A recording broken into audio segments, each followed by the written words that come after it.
Hey, excuse me, go ahead. And he come in, got a short gray coat, and went on back out in a hurry. And when I looked out the window, he's standing at the bus stop. So there's a bus stop here at the door. Waiting for a bus.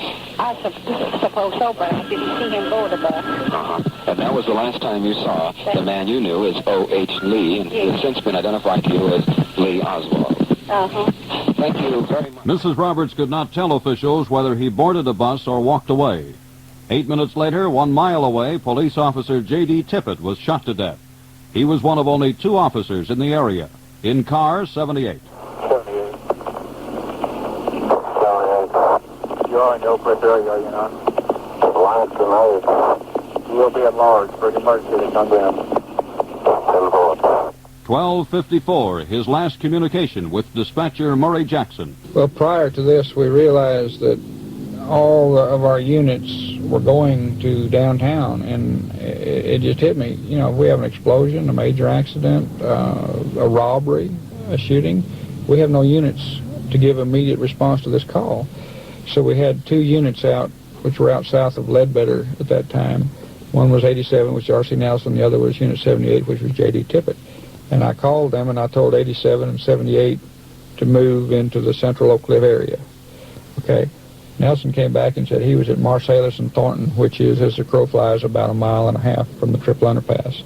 So he went on. He was on his way downtown. He was on his way downtown anyway. So I got a hold of Tippit then, 78, move into the central Oak Cliff area, which he responded to. As Tippit cruises at large in the suburb of Oak Cliff, the rest of the department continues to concentrate on Dealey Plaza. Careful scrutiny of police tapes indicates there was little activity between 12:45 and 1:16, when attention is grabbed by this startling report from a citizen in Oak Cliff. Hello, police operator? Go ahead. Go ahead, it says news. Hello, we've had a shooting out here. Where is it at?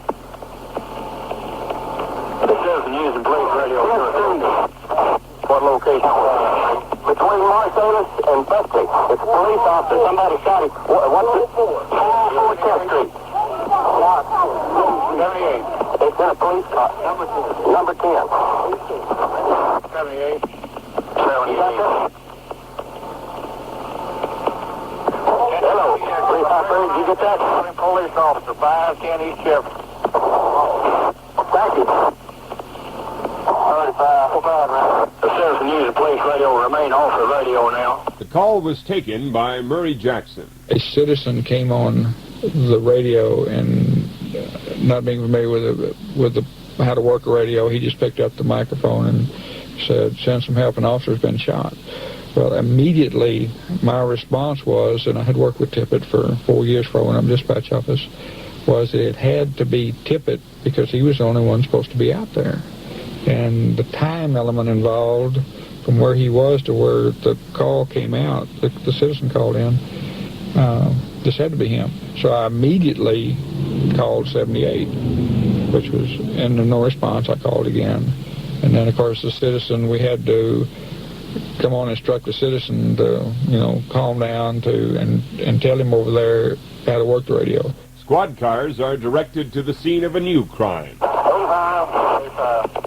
We have a description on this suspect over here on Jefferson. Last thing about 300 blocks of East Jefferson. He's a white male, about 30, 5'8", black hair, slender, wearing a white jacket, white shirt, and dark slacks. On report. Unknown. That was rebroadcast as an official description at 1:24. On investigation, South police officer, a white male, approximately 30, at 5'8", slender build, has black hair, a white jacket, a white shirt, and dark trousers. The suspect last seen running west on Jefferson from 400 to East Jefferson, 124. 3 minutes later, police find the suspect's white jacket. No sign of the suspect. They also report a suspicious character pulls into a nearby gas station. Suspect pulled in there in Boston Gas, driving a white Pontiac 61 or 62 station wagon with a prefix Pecos Ellis. He had a rifle waiting in the seat. Have a citizen following this car at this time, unknown direction. For some reason, that report has been excised from the transcript of police radio tapes as they appear in the Warren Commission. 10 minutes later, the suspect is believed cornered in a nearby library. At that moment, the suspect's description is changed. C21. C21.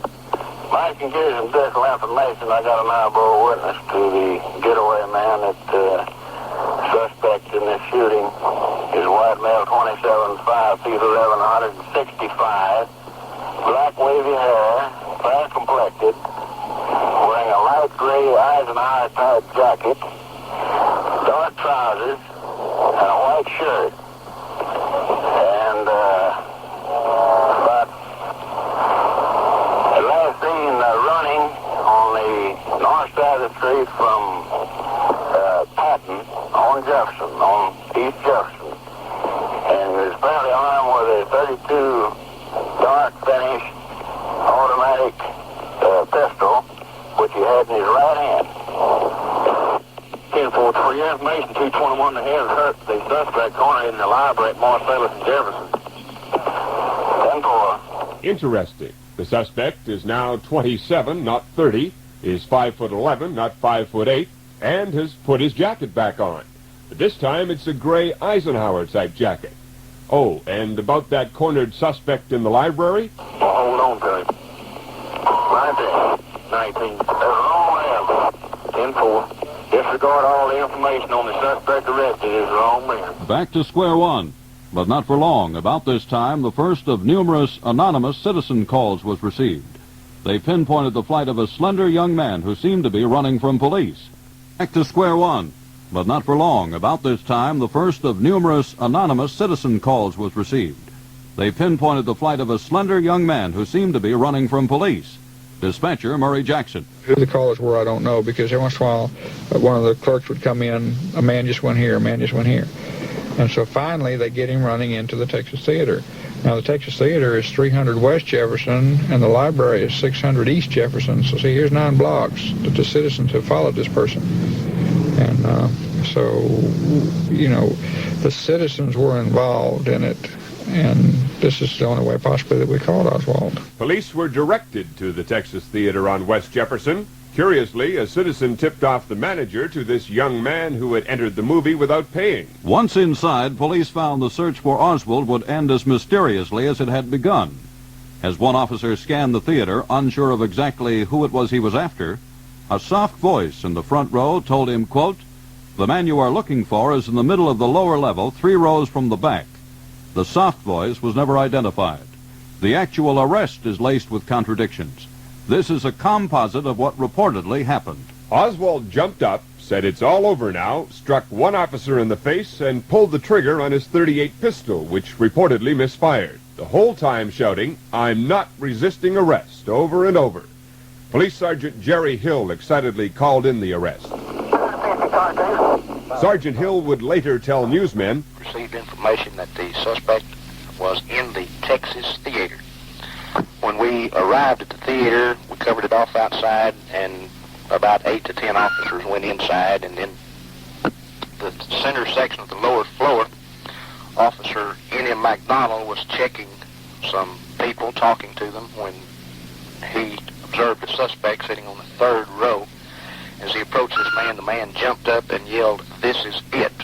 He then struck Officer McDonald and made a grab for a gun that was inside his shirt. Officer McDonald began to struggle with him and call for some help.